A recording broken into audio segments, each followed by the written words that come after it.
Hello everyone! Our today's focus is Snapchat's My AI feature. If you've been curious about how to switch it off or remove it, you're in the right place.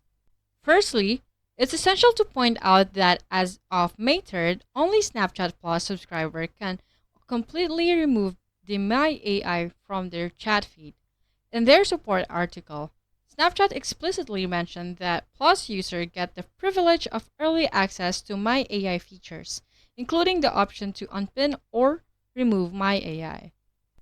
Now, I will teach you on how to remove My AI if you are a Snapchat Plus user. So, here's your step-by-step guide. Navigate to your chat. Long press on My AI, then select Chat Settings. Within the settings, you'll spot option to either unpin My AI to entirely clear it from your chat feed. Pick as your preference.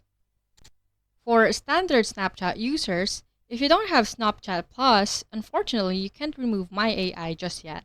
However, if you are as eager as I am to see this change, here's what you can do. Provide feedback to Snapchat. Go to your Snapchat profile, then tap the settings gear.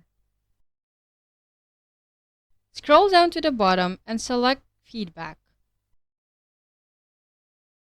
Opt for I have suggestion and pick settings with a subtopic of privacy settings. Express your desires to have the ability to control or remove My AI and hit submit. And there you have it, the current scenario with Snapchat's My AI feature. While we wait for broader control capabilities, your feedback might just speed things up. If this video was informative, a thumbs up would be great. And don't forget to subscribe to our channel for more tech insights. Thanks for tuning in. Until next time, bye bye.